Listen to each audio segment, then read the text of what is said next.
when we talk about healthcare, usually hospitals are structured in a way that Gary can describe probably much better.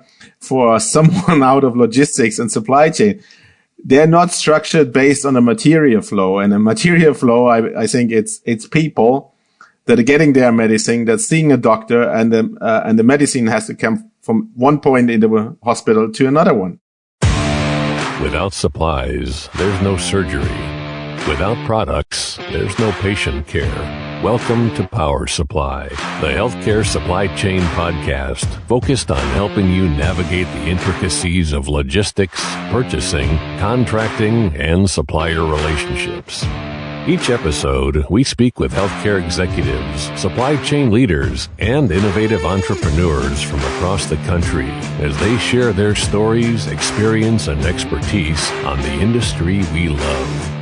From the loading dock to strategic sourcing, from buyers to the C-suite, and across the enterprise, we tackle the real-life issues impacting the healthcare supply chain.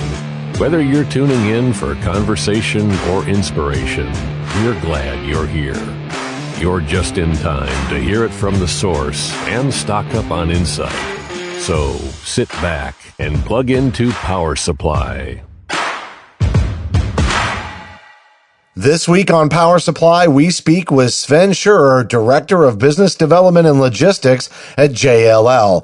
And this is going to be our first guest, international. And Gary, I know you actually found Sven, and guess where? Social media, where we live and breathe every single day. And I'm excited to talk to him just about, some of the variations regionally around the globe that he's been exposed to in his consulting travels.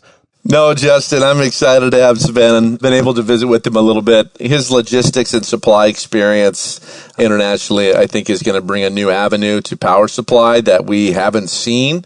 And just excited to hear his expertise in 20 plus years of being in the industry. Just a wide range of experience. Once again, from the international experience, I think is going to be great for our listeners to hear with Power Supply.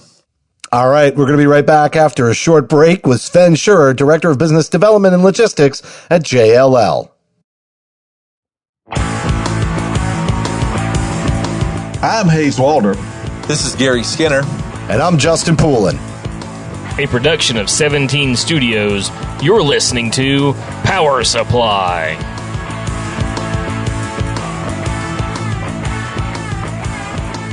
We're speaking with Sven Schürer, Director of Business Development and Logistics at JLL. And we're going to have a little bit of an international flavor or perspective today, Sven. So really excited to have you on this episode of Power Supply. Thank you very much. Glad to be here. So Sven, why don't you tell us a little bit about yourself? Where do you live? What do you do for work? Give everybody an introduction to who you are. Yes, thank you. Yeah. Well, my name is Sven. I'm a 43-year-old living in Germany with 2 kids, close to Frankfurt for my American folks, so middle of Germany, middle of Europe, more or less. And I worked since 20 years in logistics and supply chain. Started my career as a supply chain manager in Mexico, actually. Then afterwards, I worked a few years in supply chain consulting for Mibach Consulting, a global supply chain consultancy. Then afterwards, I joined the 3PL world for ID Logistics, a French player with about 300 warehouses across the globe. And since 2.5 years, I joined the area of real estate and supply chain at Jones Lang LaSalle, actually headquartered in Chicago. So here we are. Happy to be on the show. All right. So when you talk about that international flavor, it's not just where you're living now, but you've really been all over the world.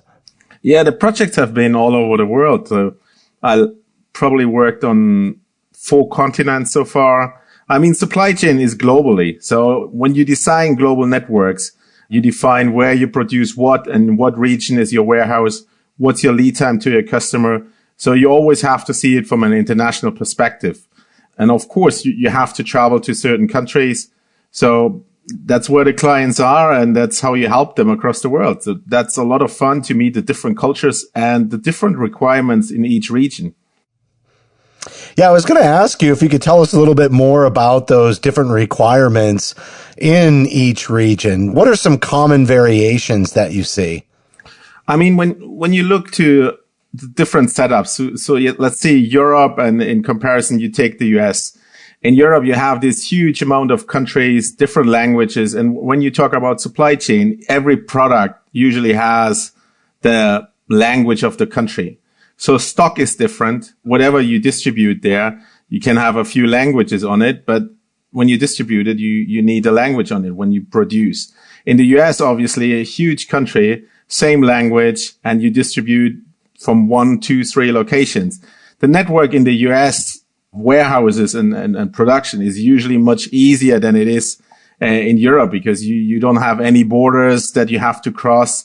You don't have any different regulations. You don't have a country like Switzerland where you have everything different because it's neutral, obviously. And so you have to have a warehouse there, and that makes a difference. And then you have the cultures. Usually you have in every country, you have a country head who has its own P&L. And that is different to the US. You have one country head for a huge country that is deciding everything. And that makes a network study much more complicated in an area like EMEA region than it makes it in the US region, obviously. You know, Sven, love having you on and hearing your travels of where you've been in this worldwide and the issues and the regulations and the logistics. Obviously, the matter at hand right now are global supply chain issues. You know, we've got Justin and Hayes and I sitting in the United States having this conversation. You're in Germany. You've been to Chicago. You've traveled quite a bit. How is the strain being felt worldwide opposed to maybe what we're hearing in the United States? Can you share a little bit from your perspective? You're hearing from your consumers, into logistics, warehousing, wherever you want to take it, OTO, just what's been your experience on a kind of more of an international flavor, if you could share? Yeah, I mean, supply chain became quite famous during COVID times now. Most of the people have heard about the word before, but nowadays they experience what is supply chain actually. Yeah, sometimes there are products missing in the warehouse, like from the warehouse to the end consumer. If you order now, you're happy if you get it on Christmas. Same thing for medical devices. They're spread all over the world, sometimes missing pieces and parts, and you don't get them in the right time. So at the moment, it's a lot of firefighting because there's no planning anymore. Products are not getting out of China. They don't reach the production side, and the production side don't reach the warehouse. And at the end, it doesn't reach the final customer or a hospital or whatever it is. So that makes it really complex. And as I read that in a recent article, I think it was the front page of the New Yorker, so a magazine in the US, it was stated something about supply chain. That is a thing that never happened before. I've never seen that in my 20 years here, that on journals that are not supply chain related, it's the front page. Yeah. And when you go to the UK, you read about a shortage of truck drivers because they are not there anymore. Obviously, that's a topic depending on Brexit. Yeah. But everyone is talking about it, and COVID just put it on the spotlight. So that's a really good point you bring up, because everybody's talking about here in the States. Even my wife, who has no idea about supply chain, is discussing supply chain now. And I think in healthcare, supply chain executives have risen up, in the importance within their hospital systems. But I guess my question to you is, on our West Coast here in the California region, we've got literally dozens and hundreds of boats and, ships out there. Are you seeing the exact same thing happening over there in some different ports? Are they backed up like they are here? Well, you can be happy if you see the ships. That's the first good sign, because then they left Asia. The problem, I think, the harbors are not ready to have this volatile amount of ships coming in. And the harbors in the US, I'm not sure why, but yeah, it's all piling up. We had the same issue when the Suez Canal thing happened. So there was a ship stuck in Suez Canal, and suddenly all the ships were delayed that coming to Europe. And then the wave came a few weeks later, and then it's a huge wave coming into the harbor. You have to unload it. First, the warehouses are empty, and then the warehouses are completely full because the stuff is coming in. It's just a crazy time at the moment. Yeah. And Sven, as we have we risen to this level of heightness with supply chain, especially in healthcare. It's been around the manufacturing world as well, and it's affecting everyone. What is the change of planning and preparatory planning on logistics and seeing this? Before it really wasn't that big of an issue. Now it seems like we're changing our whole mental awareness of this. But what are you seeing, or maybe some best practices of the logistics? What are we doing to prepare for stuff like this that may and continue will happen in the future? Well, one of the things that happens, especially in the healthcare business, is, for example, in Germany, we have a stock of masks and stuff that people wear in the hospital. That's by law, like a certain stock has to be there. But obviously that was never prepared for COVID time. So that thing was gone in a minute. And now you're thinking about what stock level on masks and other stuff for my employees I should have in a warehouse or in the hospital itself. That is changing. A lot of companies thinking about when they produce medical devices, medicine, and these kind of things, should we do nearshoring, which means should we have our production closer to the final customer, the hospitals, the country. Countries are thinking, what is crucial medicine we need to have produced in our country? Because at the end, if you produce everything in India, China, or somewhere, and then there's an international crisis, it's understandable that the Indians, the Chinese, and whoever will look for their people first and keep it in their country. So these things are on the radar of everyone working in the healthcare industry. And the change is obviously in healthcare not going that quick, but that is on the radar, and the stock levels of whatever product will go up. You will have a differentiation in stock level. What product I should have very high on stock level? Which one can I still produce in Far East or in Europe or in Africa or somewhere? But that differentiation is going to be made in the future. And I think regulatory will play a big role in that, because they don't want to see that the doctors get COVID or whatever disease just because there are no masks in my country. The first thing you saw when the masks were available, it was a huge tender for warehouse space of the government in Germany, looking for hundreds and hundreds of thousands of square meters just to store masks for the future. Those are the changes that are coming, and there will be many more along the next years in that area, because it's now a focus topic. We all have to look at that. Yeah. Hey, Sven, I got a question. You kind of mentioned it. Obviously, here in the States, we have issues right now with a lot of unemployment, high unemployment, particularly with truck drivers. A lot of them got paid during the pandemic by our government. And now we have some mandates coming down about vaccinations. And there's a good portion of them apparently saying, I've read up to 25% might retire, get out of the workforce, which is obviously going to drive huge issues for our supply chain here in the States. But you mentioned a lack of truck drivers over there in Europe and Germany and elsewhere. Why is that over there? What are y'all experiencing as far as the 3PL and truck drivers over there? Yeah, there are different things happening over here in Europe. One thing is obviously the country that suffers the most is the UK, as they dropped out of Europe and said that you're not getting your acceptance in the country that you can work there quite easily. So all the truck drivers from Eastern Europe, or not all of them, but a lot of them just left and went to the continent. So in Germany, we're more or less happy that they did it, because now we have back truck drivers again and the UK don't. And the other thing is a lot of companies are thinking, should I actually drive to the UK and deliver my products over there? Because is that still a market? I have to do more paperwork and these kind of things. So less trucks are driving there. And no one wants to drive back empty, because the UK is not producing too much stuff. So it's a service country. And then you think twice if you want to do that. And that leads to a lot of shortage of truck driver. But in general, truck drivers, it's not that common to go into that business anymore, because in the army, in Europe, especially in Germany, at the time we had a mandatory army. So I took a license to be a truck driver as well. So many others did. And that stopped. It's not mandatory anymore since 15 years or so. So we're missing 15 years of educated truck drivers that could, when they leave after 1 year or 2 years in the army, they could do at least truck driving, but they don't have to go to the army anymore. So there's a shortage. And then the demand is increasing like crazy, and people don't like to drive around with a truck anymore. And if you want to take that further for a few years, and that you have to ask yourself the question, would you recommend to a kid that is coming now at the age of 18, 20 to become a truck driver? Because maybe in the future, these things on the long distance will drive on their own. So exactly, you want to be in a business that in 20 years might not exist? Difficult question. Yeah. Technology might replace that. Absolutely. Sven, I want to come back to something, and it ties back with the trucking industry. It talks about, to Hayes' point, all the cargo containers hanging out and the shores and not being delivered. But this nearshoring thought process with manufacturers moving their places to different locations to be closer.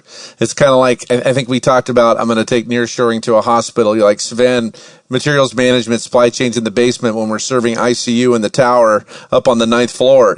Should it be closer? It's like the smallest microcosm of nearshoring. But talk more about your thought process on where you think nearshoring may go, because I think this is a really good dialogue with what Hayes brought up and what you're bringing up as well to this podcast and our end users.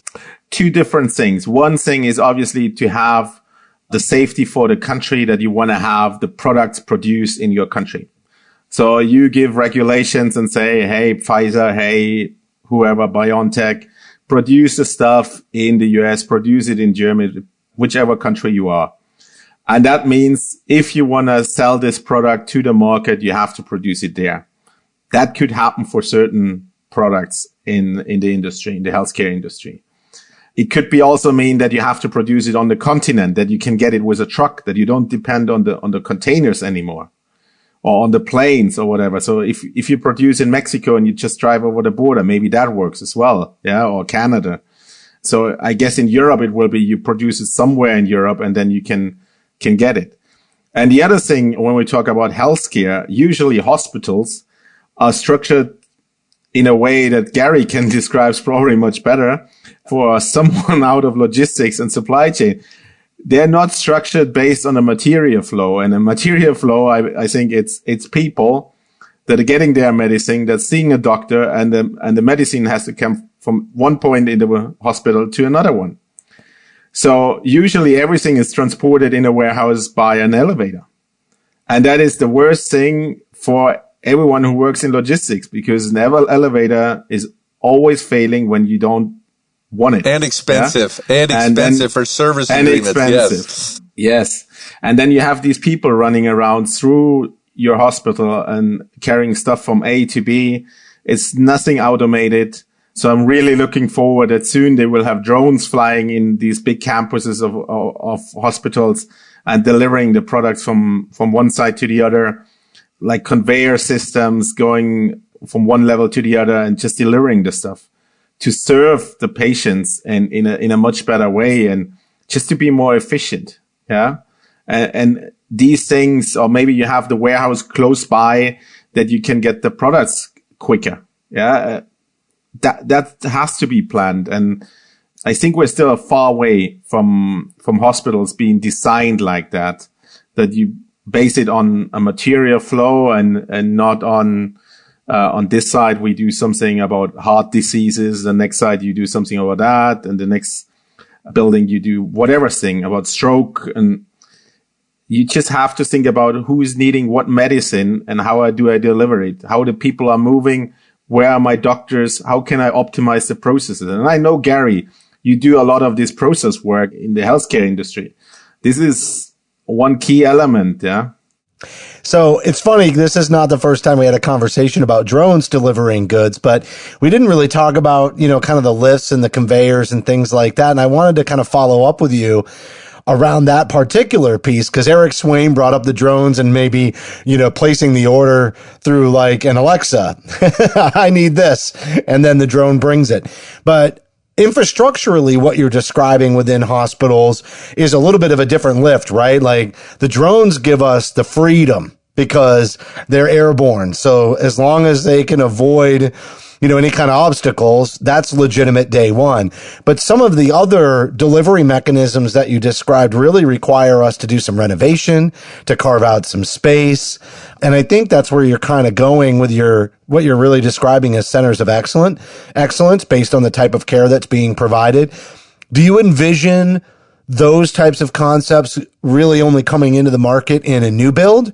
Or do you envision that being something that, works its way into, existing structures? Like, how much of a transformation do we need for the other piece of that, not the drones? No, obviously that it is more difficult to change an existing setup of a hospital with technology, conveyor technology, and these kind of things.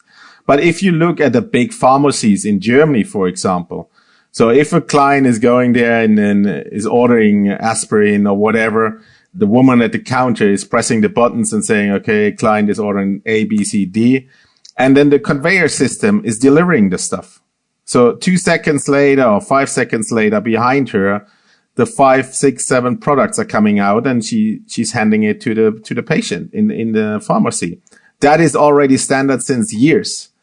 And when you take that to the hospital, just imagine your doctor or your nurse needs product A, B, C, D, and she's not even pressing the buttons, but on the way when she's going there, seeing the patient, the product is already coming because usually you know what this patient needs now.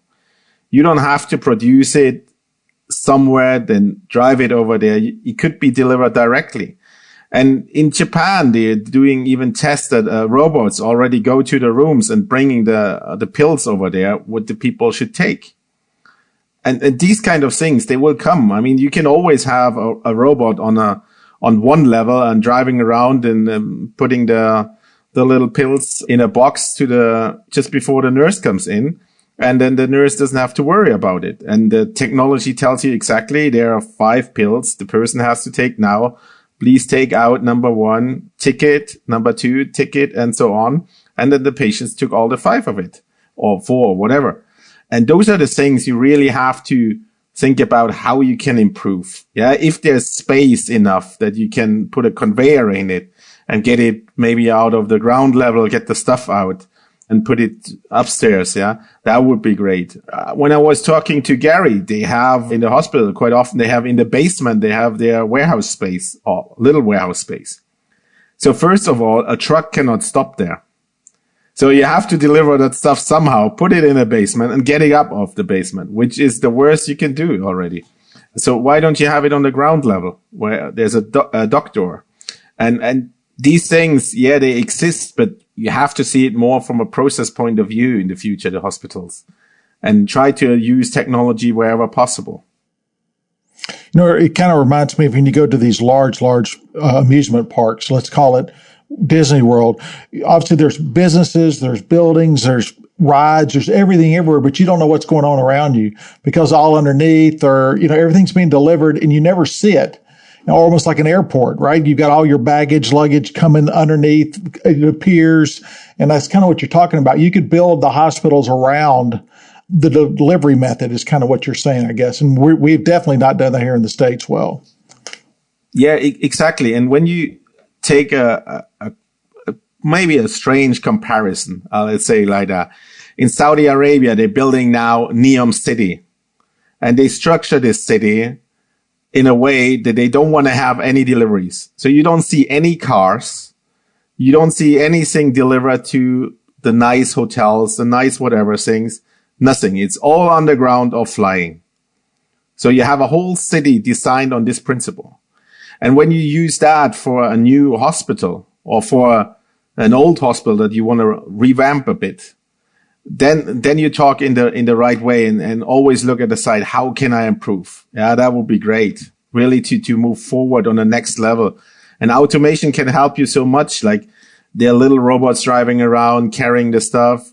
Why do you have always people moving patients from A to B? Why can't a robot drive under the bed and takes it somewhere? No one has to do that. Yeah, I'm seeing more warehouse automation with robots, delivery. Talked to somebody in Houston yesterday that they're going to go to doing more a drone delivery, and that's the plan anyway. But I think we're still a ways off here. No, and for sure, just talking through this all, Sven, you and I were talking about logistics planning with real estate. These giant warehouses you talked about in Germany, you talked about the drones, the opportunity, you talk about where we deliver supplies to a hospital. And I think part of that planning convention, that strategic planning 3 to 5 years, you have this limited amount of space, right? And they always talk about building up, knocking down a tower, building up, then they find, old structures that they can't do or they're unavailable to do, or the cost, or to put the elevators in that we talked about. I mean, how important, as we move forward to the future and supporting all these ideas we've talked about, is really the real estate discussion as a part of supply chain operations. It is a bigger deal than we make, correct? Yeah, it's a much bigger deal, and it's just shedding we have now some light on it, finally, that the two worlds are coming together. Because quite often you do a supply chain network and you say you're going to have a warehouse here, production there, and then you face reality and you don't find the space.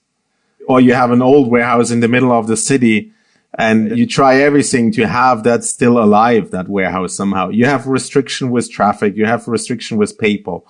But at the end, you should see it from a real estate point of view. And that's what we're doing at JLL, for example.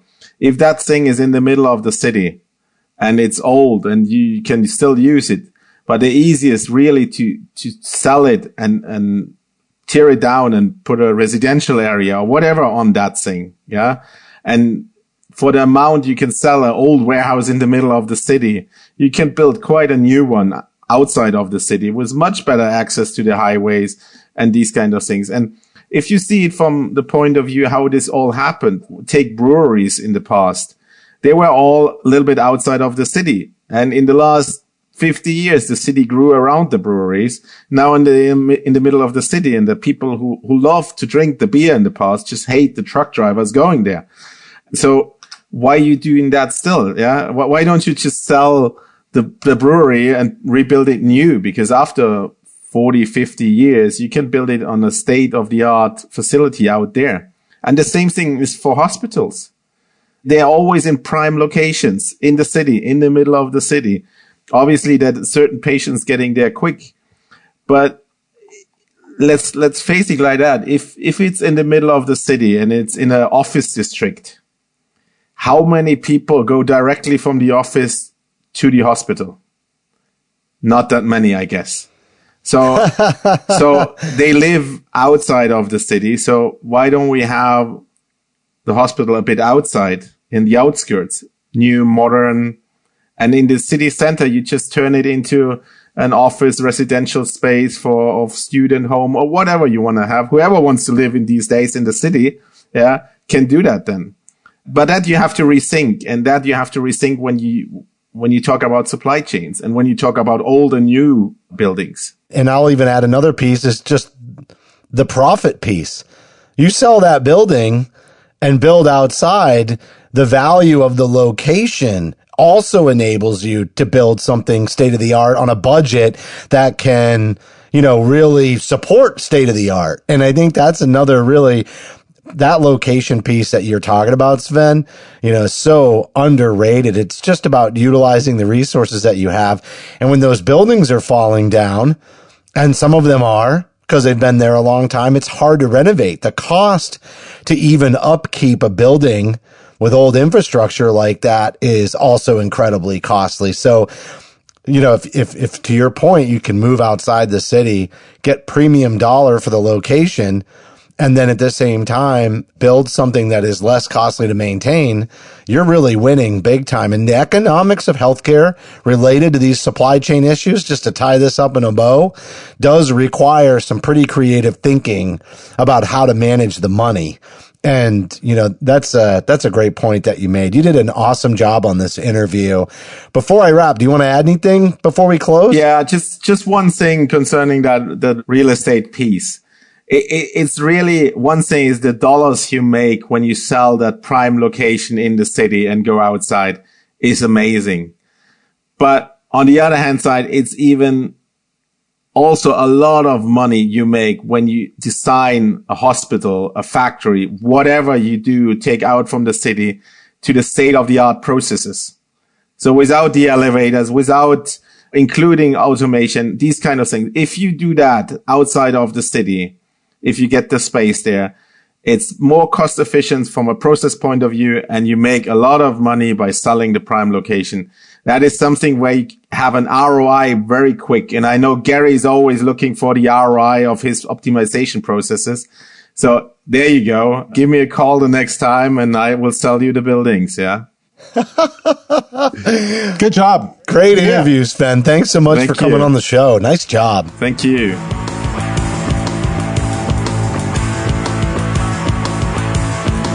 That was Sven Schürer, Director of Business Development and Logistics at JLL. And this is our first episode where we talked about sort of the international variations in supply chain. And there's been a lot of focus, Hayes, as you brought up during the interview, on things that are happening internationally in supply chain and how it's impacted supply and demand. And Sven made a really good point there. You know, the countries that manufacture a lot of these products in times when they're in high demand, of course, they're going to keep them close to home, which brings up the nearshoring concept. And I feel like we had a pretty good infrastructure here in the U.S. to do nearshoring, but I think it's going to be something that really needs to be brought back and in full force so that we're prepared, or more prepared, for the future. And speaking of being prepared for the future, he also painted a pretty cool picture around technology. And that's a conversation that we just lightly touched upon in the past. Yeah, he has just what I really enjoyed about him, really, but he has this unique ability to see the world because he's literally in touch with different parts of the world. And to his point, you know, nearshoring is important. We need to do more of it. We need to do a better job in shipping, obviously with truck drivers, and perhaps where automation is going to bring that too. So great job. He was really interesting, and I'm glad we had him on. All right, well, that's going to do it for this week's show. But as a reminder, you can help support Power Supply by subscribing on Apple, Amazon, or Google Podcasts. We're also on Stitcher, iHeartRadio, Spotify, or just search for Power Supply Podcast on your favorite podcast application. You can also access bonus content for certain episodes, but you got to download our smartphone app for iPhone and Android. We'd certainly appreciate a rating and a review because your feedback is important to the show. On behalf of Hayes, Gary, and myself, thank you for listening to this week's episode of Power Supply.